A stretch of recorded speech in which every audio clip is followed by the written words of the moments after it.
Hello movie lovers, this is Kanna. Welcome back to Cinema.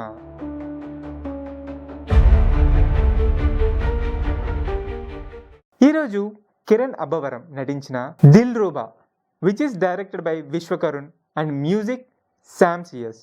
దీని run time వచ్చేసి 2 hours 33 minutes ఉంది. Movie ఎలా ఉందని రివ్యూలోకి వెళ్లే ముందు మీరు కనుక నా ఛానల్ ని ఫస్ట్ టైం విజిట్ చేస్తే ప్లీజ్ సబ్స్క్రైబ్ చేసుకోండి, గంట కూడా కొట్టండి. మీరు సబ్స్క్రైబ్ చేసుకుంటే ఇలాంటి కంటెంట్ మీ దగ్గర రావడానికి నాకు చాలా హెల్ప్ అవుతుంది. ఇంకా లేట్ చేయకుండా రివ్యూలోకి వెళ్ళిపోతాం. మూవీ ఎలా ఉంది అని నన్ను అడిగితే నేనైతే చాలా డిసప్పాయింట్ అయ్యాను. ఎందుకు డిసప్పాయింట్ అయినా కూడా మీకు చెప్తాను. ఇందులో పాజిటివ్స్ అండ్ నెగిటివ్స్ మాట్లాడుకుంటే ఫస్ట్ పాజిటివ్స్ తో మొదలు పెడదాం. ఫస్ట్ పాజిటివ్ థింగ్ వచ్చేసి సినిమా డైరెక్టర్ ఎవరైతే ఉన్నారో ఆయన కాస్ట్యూమ్ డిజైనింగ్ మీద ఎక్కువ ఫోకస్ చేసినట్టు అనిపించింది. ఎందుకంటే కిరణ్ అబ్బవరం కాస్ట్యూమ్స్ చాలా బాగున్నాయి అండ్ మ్యూజిక్ కూడా చాలా కాన్సన్ట్రేట్ చేశారు అనిపించింది. ఎందుకంటే మ్యూజిక్ చాలా బాగుంది. సాంగ్స్ ఒక 3 songs నాకైతే చాలా నచ్చాయి. విజువల్ లో కూడా చాలా బాగున్నాయి అవి. కిరణ్ అబ్బవరం ఇంట్రో ఒక సాంగ్ తో ఉంటుంది, చాలా బాగుంది. ఇంట్రో విజువల్ గానీ తన మూమెంట్స్ గానీ ఆ విజువల్ లో నాకైతే స్క్రీన్ ప్లే ఆ టైమ్ ఆఫ్ పాయింట్ లో నచ్చింది. అండ్ ఎప్పుడైతే హీరోయిన్ ఎంట్రీ ఉంటుందో అక్కడ నుంచి సినిమా స్టార్ట్ అవుతుంది లాగ్. అండ్ థియేటర్ లో చాలా డిసప్పాయింట్ అవుతారు. నెగిటివ్స్ వచ్చేసరికి చాలానే ఉన్నాయి. లీనియర్ స్క్రీన్ ప్లే కాకుండా నాన్ లీనియర్ స్క్రీన్ ప్లే తీసుకున్నా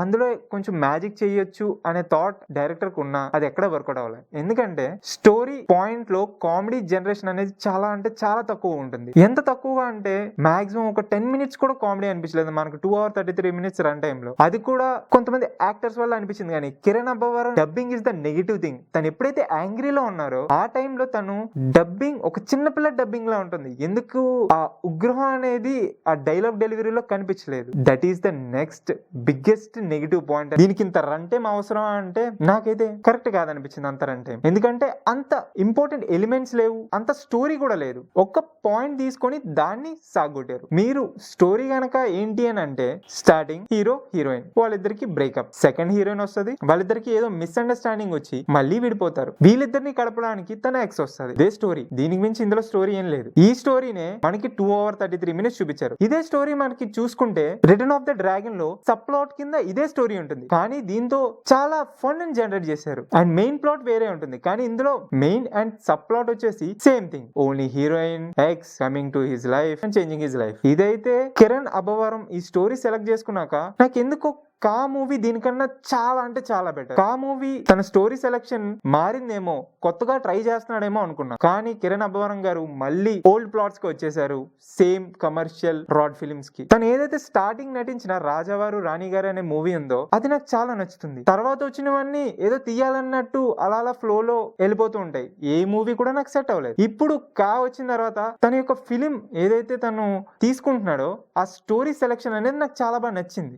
ఇప్పుడు కొంచెం మారిందేమో. దిల్ రూబాలో కూడా మేబీ డిఫరెంట్ ఎలిమెంట్స్ ఏమైనా తీసుకుంటున్నారు అని ఎక్స్పెక్ట్ చేసా, బట్ టోటల్ గా డిసప్పాయింట్ అయిపోయా. సేమ్ కమర్షియల్ ప్లాట్ ఫిల్మ్ తీసుకొని మొత్తానికి మళ్ళీ ఒక ఫ్లాప్ తీసుకున్నారు. బాండింగ్ బిట్వీన్ క్యారెక్టర్స్ ఏదైతే ఎమోషనల్ బాండింగ్ ఉండాలో అది చాలా తక్కువైంది. ఒక లవ్ స్టోరీలో ఎమోషనల్ బాండింగ్ అనిపించలేదు. And father and son Kiran Abbavaram కి వాళ్ళ ఫాదర్ కి మధ్య ఉన్న ఎమోషనల్ బాండ్ ఏదైతే ఉందో అది కరెక్ట్ గా కన్వేగా చూపించలేదు. సో అలా చూపించినప్పుడు ఆడియన్స్ కూడా కనెక్ట్ అవ్వరు ఆ సీన్ కి. సో ఇలా చాలానే నెగిటివ్ పాయింట్స్ ఉన్నాయి ఈ మూవీలో. ఇంటర్వెల్ లో గానీ ఎండింగ్ లో గానీ అక్కడ మీకు ఒక సర్ప్రైజ్ గానీ ఎలిమెంట్ గానీ ఏమీ అనిపించవు. అండ్ అనవసరమైన టైంలో ఎలివేషన్స్ ఇచ్చి ఆ క్యారెక్టర్ నే డౌన్ చేస్తారంటే నమ్మండి. ప్రశాంత్ ని లెవెల్లో ఇద్దాం అనుకున్నారు ఎలివేషన్స్, కానీ కిరణ్ అబ్బవరం ఆ స్టోరీకి అంత అవసరం లేదు. కానీ ఎలివేషన్స్ ఇచ్చారు. That is not connected to the audience at all. అదైతే నేను క్లారిటీగా చెప్పగలను. ఇలా మూవీ అంతా కమర్షియల్ ప్లాట్ లో చాలా లాగ్ తో కూడుకుని ఉంటుంది. నాకైతే మూవీ చాలా డిసప్పాయింట్ చేసింది. ఇది థియేటర్ లో చూసేంత వర్త్ అంటే నేనైతే కాదనే చెప్తాను. కిరణ్ అబ్బవరం గారు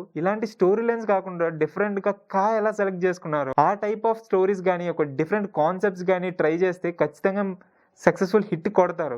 అదే కమర్షియల్ ప్లాట్ లో వెళ్ళిపోదాం అనుకుంటే అది కష్టం. ఈ జనరేషన్ కి డిఫరెన్స్ ఖచ్చితంగా కావాలి. నేను నెక్స్ట్ మూవీ మీరు డిఫరెంట్ స్టోరీని ఎంచుకుంటారని భావిస్తున్నాను. ఈ మూవీ టికెట్ కొనుక్కొని థియేటర్కి వెళ్ళి చూడాల్సిన మూవీయా అంటే ఐ సజెస్ట్ నో. ఈ మూవీ మీరు చూసినా చూడకపోయినా పెద్ద తేడా ఉండదు. దిల్ రూబా ఏమో గానీ నిద్ర రూబా వచ్చేస్తుంది థియేటర్ లోకి వెళ్తే మీరు ఖచ్చితంగా. అలా ఉంటుంది మూవీ. ఎప్పుడైపోద్దా అని అనిపిస్తుంది. సర్ప్రైజ్ ఎలిమెంట్స్ ఉండవు. This is the movie review guys. మీకు కనుక నా మూవీ రివ్యూ హానెస్ట్ గా అనిపించుంటే please like, share and subscribe to సినిమా కన్నా ఛానల్. మీరు కనుక మూవీ చూస్తారనుకోండి, నేను చెప్పిన రివ్యూ హానెస్ట్ గా ఉందో లేదో కమెంట్ చేసేయండి. That's all guys. See in the next video.